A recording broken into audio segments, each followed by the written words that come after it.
Welcome है developers. हाँ, हमारे पास में हम जो डॉकर की एप्लीकेशन को बिल्ड करते हैं, ठीक है। तो जब उसे टेस्ट करना होता है डायरेक्टली, अगर हमें टेस्ट करना है, हमने हमारा डॉकर एप्लीकेशन क्रिएट किया, इमेज बनाई, उसको डॉकर हब पे पुश किया है, ओके। तो उसके बाद में इस वेबसाइट पे जाने का labs.play hyphen with hyphen docker.com, ठीक है। ये उसका क्यूआर कोड है, स्कैन कर सकते हो। अब इस वेबसाइट के ऊपर तुम स्टार्ट पे क्लिक करोगे, मतलब उससे पहले लॉगिन आएगा, अपने गिटहब से डॉकर हब आईडी से लॉगिन कर देना। यहाँ पे देखो add instance to your playground. तो ये 2 आवर्स का एक प्लेग्राउंड सेटअप होता है, और यहाँ पे तुम सेटिंग्स कर सकते हो, जो भी मैक ओएस यूज़ करे तो मैक ओएस सिलेक्ट कर सकते हो। और इधर पे ऐड न्यू इंस्टेंस करोगे ना, तो ये एक ऑनलाइन इंस्टेंस रेडी हो जाएगा। और यहाँ पे आपको आपकी डॉकर आईडी पूरा एक सिंटेक्स लिख देने का, डॉकर का आईडी और प्रोजेक्ट नेम, यहाँ पे बीच में पोर्ट इंस्टॉल करना है, ठीक है। और यहाँ पे हम एक कंटेनर, और कंटेनर क्या है? Container is a process on your computer. It's isolated from all other processes on the host computer. That isolation uses kernel namespaces and control groups. A container uses an isolated file system. This custom file system is provided by a container image. The image contains everything needed to run an application, such as all dependencies, configurations, scripts, and binaries. The image also contains other configuration for the containers, environment variables, and default command to run. अब इधर पे हमें ये जो steps दिए हैं कि terminal पे जाने का, न्यू पे जाने का, और टर्मिनल ओपन करना है कमांड लाइन में बास में, कुछ इस तरीके से। और बेसिकली ये एक स्टार्टर इमेज है डॉकर का, जिससे आप पोर्ट 80 पे मैप करके आप स्टार्ट कर सकते हो डॉकर को, ठीक है।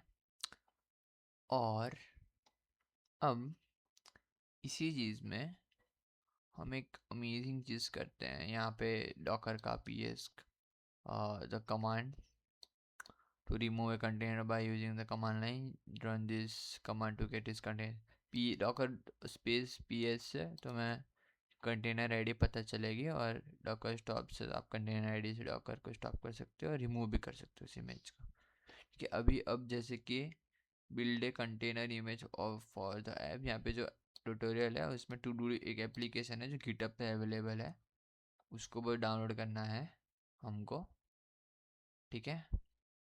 यहाँ पे तुम zip को डाउनलोड करोगे, ये सारी चीज़ें आ जाएगी।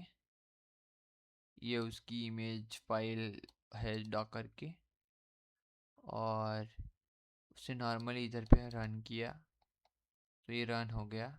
ये सिंपल था, और चेंजेस करके फिर अपडेट कुछ इस तरीके से रिमूव कर देने का।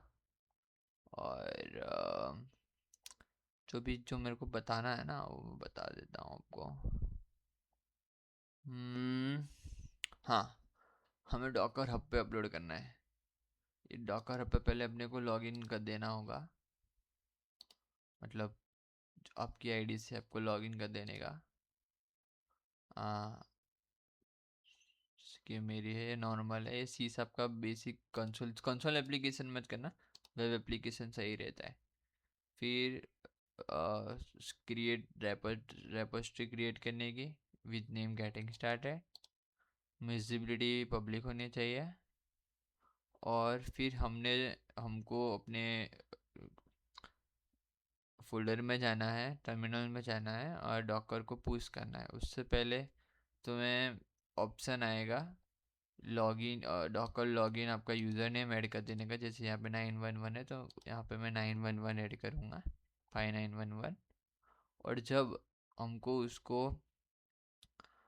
उस न्यू इमेज को एक टैग देना रहता है, तो हमने उस टैग दे दिया, गेटिंग स्टार्टेड नेम रखा हमने, और यूज़र नेम गेटिंग स्टार्टेड आपका फोल्डर नेम है, और फिर उसको यूज़र नेम करके पुश कर दिया। और उसके बाद में Now that your image has been built and pushed into a registry, try running the app on a brand new instance that has never seen the container image. To run your app, use play with docker. तो जो play with docker है ना, वो यही है, ठीक है।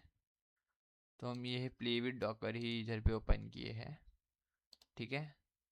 उसके बाद में ऐड न्यू इंस्टेंस करने का, और कुछ इस तरीके से यहाँ पे SSH वो सारी चीज़ें सेटअप ही होएगी। एक वर्चुअल मशीन है, और उसके बाद में आपको ये वाला कमांड रन आउट करना है। यूज़र नेम आपका होना चाहिए, और इस कमांड से जब आप करोगे तो वो एप्लीकेशन आपकी उस पोर्ट नंबर पे रेडी भी हो जाएगी, ठीक है। सो कुछ इस तरीके से करना रहता है। तो अभी तो मैंने वो चीज़ नहीं की है, तो उसके बाद में ओपन पोर्ट करते हो तो यहाँ पे जो पोर्ट लिखा होता है ना, वही यहाँ पे करके ओके करने का, और कुकीज़ और पॉपअप को ऑन रखने का, तो हो जाएगा, ठीक है। अभी अपन इसको डिलीट कर देते हैं, क्योंकि अभी हम नहीं कर रहे, बाद में करेंगे, ठीक है। बाय।